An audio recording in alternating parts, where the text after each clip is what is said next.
जमलेल्या माझ्या बांधवांनो, भगिनींनो आणि मातांनो,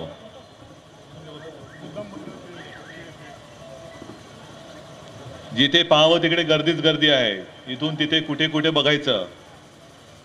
तुम्ही सभेला आला आहात, नुसतं भाषण ऐकायला आलात की काही ठरवून आलायत? संपूर्ण देशामध्ये इकडे तिकडे काही झालं असेल, पण इकडे तुम्ही भगवा फडकवलात, त्याच्याबद्दल तुम्हाला धन्यवाद. लोकसभेवरती फडकवलात, आता विधानसभेवरती फडकवायचं आहे. महाराष्ट्रभर फिरतोय. कालचा दिवस पावसाचा होता आणि आज त्या बाजूला पूर्ण कडकडीतून. इकडे आलो तो पाहिलं पुन्हा चिखल. एकूण महाराष्ट्रामध्ये काँग्रेस आणि राष्ट्रवादींनी चिखलाशिवाय दुसरं केलंय काय? तुमच्या आयुष्याची पूर्ण माती करून टाकलेली आहे. पूर्ण आयुष्य तुमचं चिखल करून टाकलेलं आहे. मी ज्या वेळेला शिवसंवाद दौऱ्यात फिरत होतो त्यावेळेला ते जे दृश्य होतं, मी सगळीकडे सांगतोय, एवढ्यासाठी सांगतोय की ते दृश्य खोलवर कुठेतरी माझ्या हृदयात जाऊन बसलेलं आहे. कापूस गेला, सोयाबीन गेलं, त्या बाजूला परांडीचं पीक गेलं. तूर पिकवणारे शेतकरी काल भेटले. त्यांनी सांगितले की उद्धवजी, आमच्याकडनं 25 रुपये किलोनी तूर घेतली आणि आता 100 रुपये किलोनी, मुंबईत तर कधी कुठे काही ठिकाणी 125 रुपये किलोनी विकतायत. ही सगळी फसवणूक चाललेली आहे. सोयाबीन गेल्यानंतर मी फिरत असताना डोळ्यात देखत ज्या वेळेला शेतकऱ्याचं सोनं मातीमोल होऊन जातं, त्यावेळेला त्याची हालत काय होत असेल, किंबहुना काय होते, हे मी तेव्हा पाहिलेलं आहे. जातोय, पटकन भाषण करतोय आणि पुढे निघतोय. मग अनेक ठिकाणी निवेदक जे असतात ते सांगतात की उद्धवजी ठाकरे यांना घाई आहे म्हणून ते भाषण करतील आणि पुढे निघतील. आणि तुम्ही विचारत पडतात, काय मोठा लागून गेला राव, आम्ही तासनतास बसलोय, कधी उन्हात बसतो, कधी चिखलात बसतो, आणि हा कोण टिकोजीराव, कसली आली याला घाई? पण खरंच मला घाई आहे.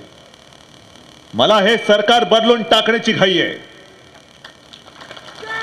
मला तुम्हाला सगळ्यांना कर्जमुक्त करण्याची घाई आहे. मला तुमच्या घराघरामध्ये प्रकाश आणण्याची घाई आहे. तुमच्या मुलाबाळांना शिकवण्याची घाई आहे. नवे त्यांना रोजीरोटीसाठी नवे उद्योगधंदे आणण्याची घाई आहे. आणि या महाराष्ट्राला सुजलाम सुफलाम करून नुसतं नावात महाराष्ट्र नाही तर खरा खुरा महाराष्ट्र बनवण्याची मला घाई आहे. विश्वास तुम्ही ठेवायचे की नाही हा तुमचा प्रश्न आहे. 2004 साली सुद्धा ही अशीच परिस्थिती होती. आजही मला पत्रकार विचारतात की तुम्ही जे बोलता आहात यावेळेला सरकार येणार, कसं येणार तुमचं सरकार? हेच विषय 2004 साली होते. शेतकऱ्यांच्या आत्महत्या तेव्हाही होत होत्या. म्हटलं कदाचित एकदा शेतकरी फसू शकतो. हा माझा शेतकरी आहे, या माझ्या माता भगिनी आहेत, भोळ्या भाबड्या आहेत. म्हणून गेल्या वेळेला त्या सुशील कुमार शिंदेने जी एक लोणकडी थाप मारली की आम्ही तुम्हाला वीज बिल माफ करू, नव्हे त्यांनी निवडणुकीच्या तोंडावरती 0 रकमेची बिलं तुम्हाला पाठवली. पाठवली की नाही पाठवली? किती दिवस पाठवलीत? जेमतेम 2 ते 3 महिने, जास्तीत जास्त 4 महिने. आणि मग तुम्ही विचार केला असेल कदाचित, अरे शिवसेना प्रमुख म्हणतायत उद्या सत्ता आल्यानंतर मी वीज बिल माफ करेन, ह्यानी तर आजच केलं, कशाला उद्याची वाट पाहायची? ह्यानी केले हेच बरे, बसवा पुन्हा डोक्यावरती. आणि म्हणून तुम्ही विचार करायचा आहे. शिवशाहीचं सरकार असताना खास करून मी माता भगिनींना सांगतोय, 5 जीवनावश्यक वस्तूंचे भाव आपण स्थिर ठेवले होते. एकाही वस्तूचा 1 सुद्धा रुपया आपण वाढून दिला नव्हता. पुन्हा आपलं सरकार आल्यानंतर 5 जीवनावश्यक वस्तूंचे भाव आपण स्थिर म्हणजे स्थिर ठेवणारच.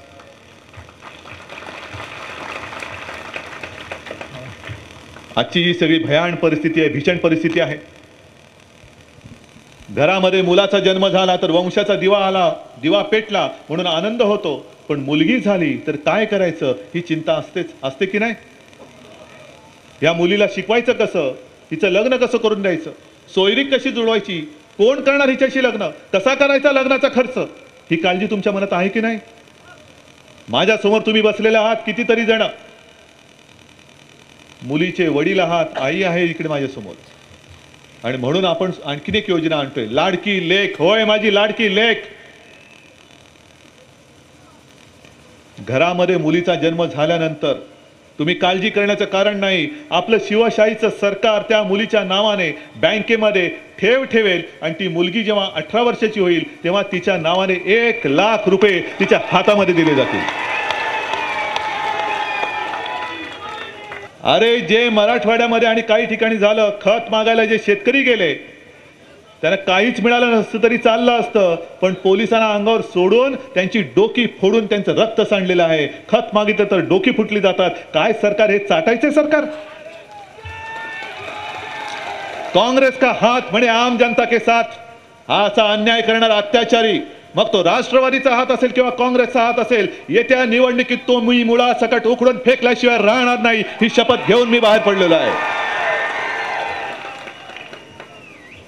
अनेक योजना आपला वचननामा परवा आपण जाहीर केला विजयादशमीच्या दिवशी. अरे ज्या दिवशी प्रभू रामचंद्राने 10 तोंडी रावणाचा वध करून आपलं रामराज्य आणलं, त्याच दिवशी बरोबर त्याच मुहूर्तावरती या दुतोंडी रावणाचा वध करण्यासाठी आपण आपला वचननामा तुमच्या चरणी वाहिलेला आहे. तुम्ही विचार करायचा. होय आम्ही तुम्हाला वचन दिलेलं आहे की तमाम शेतकऱ्यांचा 7-12 कोरा करणार म्हणजे करणारच, हे शिवशाही सरकारचं वचन आहे. आम्हाला भिकेचे तुकडे नको आहेत, आम्हाला माफी नकोय. माफी गुन्हेगाराला करायची असते. आम्हाला कर्जमुक्त व्हायचं आहे आणि आम्ही तुम्हाला कर्जमुक्त करतो आहोत. अनेक शेतामध्ये ज्या मोलमजुरी करणाऱ्या महिला आहेत, शेतमजूर आहेत, जोपर्यंत त्यांच्या हाताला काम असतं तोपर्यंत त्याला मोलमजुरी मिळते. ती सुद्धा आठवड्यातनं एकदा कधीतरी पैसे मिळतात, नाहीतरी कधीतरी थोडंसं धान्य. आणि त्याही सगळ्या शेतमजुरांसाठी आपण योजना आणले. 65व्या वर्षानंतर, कारण 65 वर्षानंतर काम नाही होत, 65 वर्षानंतर या सगळ्या शेतमजुरांना आजन्म दरमहा पेन्शन आपण देणारच. जसं मुलींना आपण प्राथमिक शिक्षण मोफत देतोय, तसं मुलांना सुद्धा प्राथमिक शिक्षण आपण मोफत देणारच. कारण अनेक घरामध्ये मुलांना शिकायचं आहे पण शाळेची फी परवडत नाही, म्हणून शाळा सोडावी लागते. हे सुद्धा सत्य आहे ना? तुमची मुलं बिचारी शिक्षणा अभावी राहत आहेत, अशी सोडणार तुम्ही? अरे ही जी निवडणूक येते ती उद्धव ठाकरेच्या नशिबासाठी नाही, संजय गावंडेच्या नशिबासाठी नाही, ना शिवसेना भारतीय जनता पक्षाच्या नशिबासाठी. ही निवडणूक आहे ही तुमच्या नशिबाची आहे.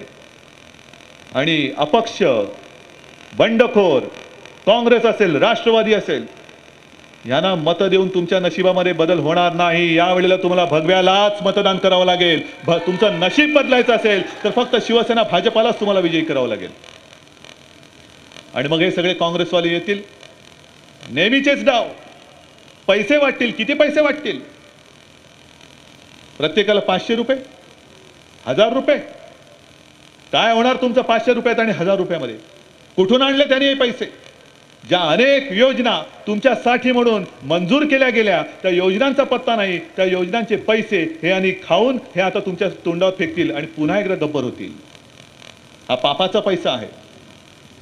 अनेक शेतकऱ्यांनी ज्यांनी कर्जापायी आत्महत्या केलेल्या आहेत त्यांना हा जो पैसा मिळाला पाहिजे होता तो त्यांना पैसा मिळाला नाही म्हणून आत्महत्या केल्या. अरे त्यांचे सुद्धा आत्मेवरती कुठेतरी तळमळत असतील, त्यांचे शाप त्या पैशाला लागलेले आहेत. ज्या क्षणाची तुम्ही 5 वर्षापासून वाट पाहत होता तो क्षण 13 तारखेला येतोय. त्या क्षणाला जर का चुकाल तर पुन्हा तुमचा वाली कोणी नाही. मग पुन्हा हेच कर्ज डोक्यावरती चढते. पाणी नाही, खत नाही, डाळ वाढते, साखर वाढते, तांदूळ नाही, काही नाही, लाट्या खाताय, केसेस होत आहेत, आंदोलनं होत आहेत, गोळीबार होतोय, मरतायत माणसं आणि आपण फक्त श्रद्धांजली व्हायचा. हे काम आता तुम्ही थांबवू शकता. आणि मला खात्री आहे जो जल्लोष इकडे दिसतो आहे, जो संताप इकडे दिसतो आहे, हा संताप बघितल्यानंतर मला खात्री आहे की हा नुसता संताप नाही तर हा असंतोषाचा ज्वालामुखी आता भडकलेला आहे. आणि हा ज्वालामुखी काँग्रेस आणि राष्ट्रवादीचं जाळून भस्म केल्याशिवाय राहणार नाही. आणि म्हणून एकच शिवसेनेचा विजय, हा महाराष्ट्राचा विजय. जय हिंद, जय महाराष्ट्र.